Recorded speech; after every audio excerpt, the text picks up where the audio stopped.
صرف فالوئنگ کا چکر ہے, ریٹنگ کا چکر ہے. میرا خیال یہ دونوں کا چکر یہی ہے. اور یہ جو جیلمی صاحب ہیں یہ ان کے ساتھ کوئی یہ پہلا معاملہ نہیں ہے. پہلے بھی بہت سارے لوگ آتے ہیں چوکوں میں, چوراہوں میں, اور تصویریں بنتی ہیں, موویاں بنتی ہیں, چلے جاتے ہیں اور وہ بڑے بڑے دعوے کرتے ہیں. ان کا آپ چلے جائیں کسی وقت ان کا موقف کیا ہوتا تھا, پھر ان کا موقف کیا ہو گیا, آج ان کا موقف کیا ہے. مرزا جیلمی صاحب آئے روز یہ دعوے کرتے ہیں. کبھی کہتے ہیں فلاں کو میرے ساتھ بٹھاؤ, کبھی کہتے ہیں فلاں میرے ساتھ بات کرے, فلاں میرے ساتھ بات کرے. بسم اللہ الرحمن الرحیم. السلام علیکم ناظرین, میں آپ کا ہوسٹ ثنا نوید اور آپ دیکھ رہے ہیں نیوز ون ڈیجیٹل. ناظرین, اس وقت ملک میں مذہبی منافرت اس سطح پہ پہنچ چکی ہے کہ لوگ ایک دوسرے کو گالم گلوچ کر رہے ہیں, ایک دوسرے کو برا بھلا کہہ رہے ہیں, ایک دوسرے کے فرقوں کو کوس رہے ہیں. ہمارے ساتھ ایک بہت بڑی شخصیت موجود ہے, مذہبی اسکالر ہیں علامہ محمد اسید الرحمان سعید صاحب. اور ناظرین, ان سے یہ جانیں گے کہ اصل یہ ماجرا ہے کیا. السلام علیکم سر. جی وعلیکم السلام. جی میں پہلے تو بہت آپ کا مشکور ہوں کہ آپ تشریف لائے.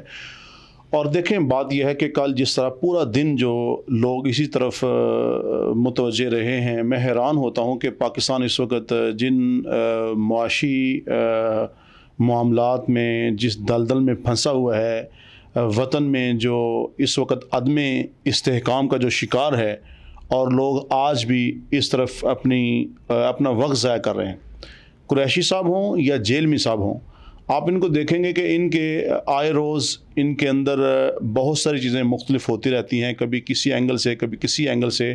تو میں سمجھتا ہوں کہ یہ جو دونوں حضرات ہیں یہ کل کوئی اسلام کی ترجمانی نہیں ہو رہی تھی, یہ ساری فالوئنگ کا چکر تھا, ریٹنگ کا چکر تھا, اور یہ پیسہ کما رہے ہیں, نام اسلام کا ہے اور اپنا بزنس چلا رہے ہیں. تو میرا خیال ہماری عوام کو, ہمارا جو نوجوان جو طبقہ ہے, انہیں جو ہے ان کی طرف توجہ نہیں دینی چاہیے. انہیں اپنے علم کے اوپر, اپنی علمی تحقیقات کے اوپر, اور اپنی جو ایجادات ہیں, اقتصادیات ہیں, جو ہمارے معاشی معاملات ہیں, ہمیں اس طرف توجہ دینی چاہیے. سر, یہ باتیں تو ظاہر سی باتیں چلتی رہیں گی, اور بالکل آپ نے صحیح فرمایا کہ ہمیں توجہ ان چیزوں سے ہٹ کے اپنے ذاتی معاملات کی طرف دینی چاہیے, ملک کی بقا کے لیے ہمیں بات کرنی چاہیے. لیکن ایک چیز, یہ اصل معاملہ ہے کیا؟ عوام جاننا چاہتی ہے, کیونکہ سوشل میڈیا بھرا پڑا ہے, کسی نے کچھ لگایا ہوا ہے, کسی نے کچھ لگایا ہوا ہے, لوگوں کو حقیقت نہیں پتہ لگ رہی. یہ حقیقت میں ماجرا ہے کیا؟ دیکھیں, وہ پہلے میں آپ کو بتا چکا ہوں, یہ صرف فالوئنگ کا چکر ہے, ریٹنگ کا چکر ہے. اس وقت ساری جو دنیا ہے وہ اسی دو پوائنٹ کے اوپر گھوم رہی ہے کہ کس طرح مالی اعتبار سے اور شہرت کے اعتبار سے ہم مزید آگے بڑھیں. تو میرا خیال یہ دونوں کا چکر یہی ہے. اور یہ جو جیلمی صاحب ہیں یہ ان کے ساتھ کوئی یہ پہلا معاملہ نہیں ہے. پہلے بھی بہت سارے لوگ آتے ہیں چوکوں میں, چوراہوں میں, اور تصویریں بنتی ہیں, موویاں بنتی ہیں, چلے جاتے ہیں اور وہ بڑے بڑے دعوے کرتے ہیں. کبھی میرے صاحب کہتے ہیں کہ خانہ کعبے کے امام کو چاہیے وہ مجھ سے تلاوت سیکھ لے, مجھ سے قرآن سیکھ لے. اور اس طرح جو دوسری طرف پہ جو علماء ہیں وہ بھی اس طرح کی گفتگو کرتے ہیں. میں یہ سمجھتا ہوں کہ اپنے جو ہمارے مقدس جو شخصیات ہیں, مقدس شخصیات کو زیر بحث لا کر کوئی دنیا میں نہ عزت پا سکا ہے, نہ کوئی اچھی شہرت پا سکا ہے.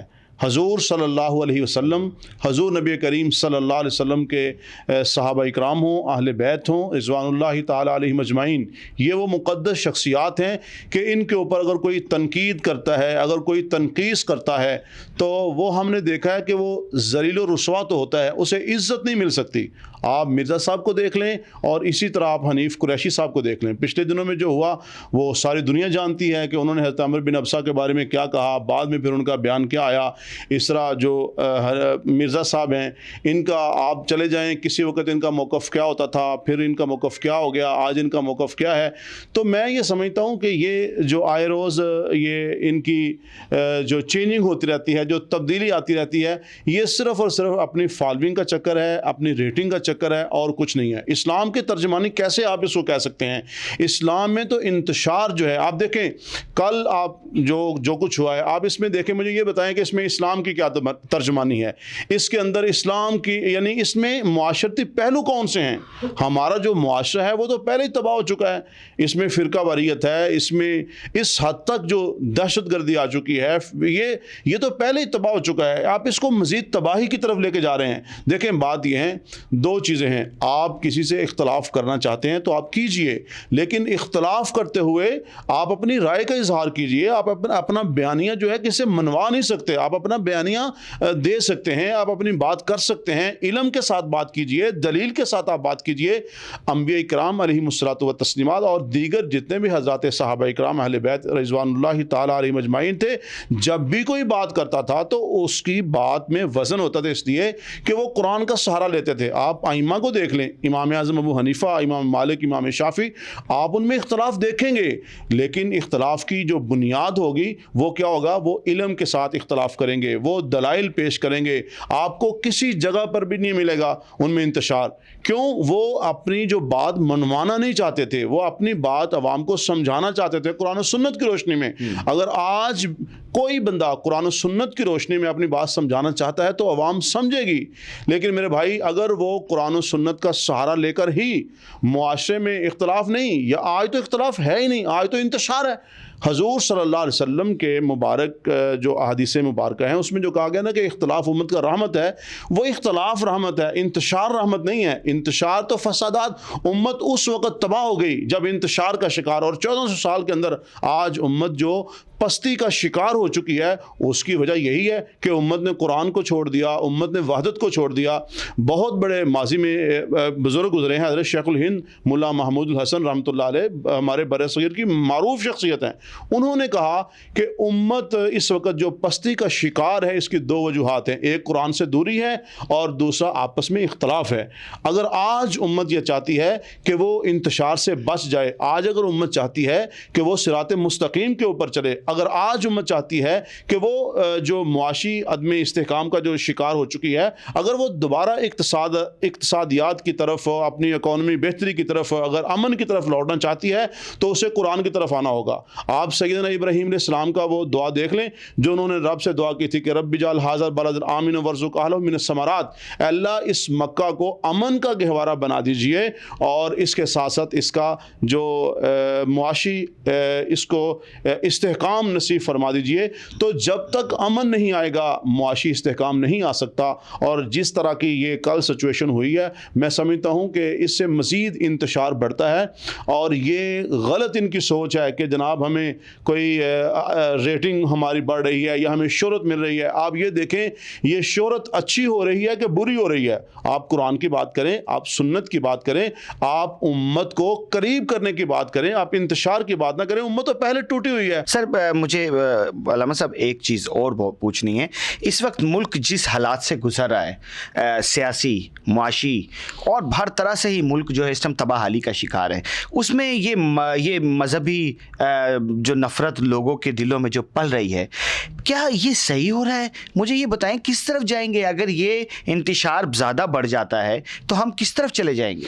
دیکھیں جی, بات یہ ہے کہ مرزا جیلمی صاحب آئے روز یہ دعوے کرتے ہیں, کبھی کہتے ہیں فلاں کو میرے ساتھ بٹھاؤ, کبھی کہتے ہیں فلاں میرے ساتھ بات کرے, فلاں میرے ساتھ بات کرے. بات یہ ہے کہ میں سمجھتا ہوں ادارے اپنا کردار ادا کریں, کسی وقت کوئی ایسا ان کو بٹھا دیں کسی کے ساتھ.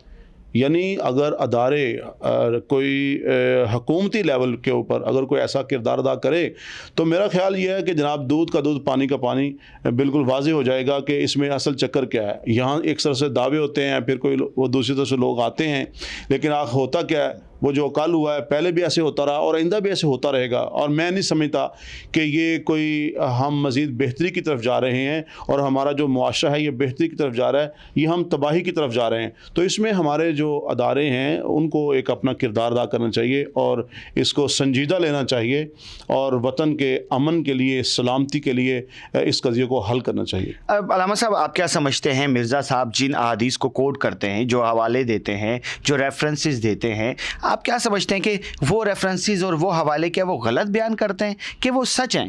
دیکھیں جی, بات یہ ہے کہ مرزا صاحب کی بات نہیں ہے. کوئی بھی بندہ جب کوئی حوالہ دیتا ہے تو وہ دلیل جو وہ دے رہا ہوتا ہے وہ یہ سمجھ رہا ہوتا ہے کہ جی میری دلیل یہ مضبوط ہے. مثال کے طور پہ میں آپ کو بتاؤں کہ حضور نبی کریم صلی اللہ علیہ وسلم نے ان سے کہا کہ نبیون بعلم ان کنتم صادقین, دلیل سے بات کرو کہ تم یہ شرک کیوں کرتے ہو, بتوں کو کیوں پوجتے ہو. تو انہوں نے کہا جی وجدنا آباءنا, ہمارے آباء و اجداد یہ کرتے تھے. تو آگے قرآن کہتا ہے انتم وآباؤکم فی ضلال مبین, تم بھی گمراہ ہو, تمہارے باپ دادے بھی گمراہ تھے. اگر آج ہم قرآن کا سہارا لیں, اگر آج ہم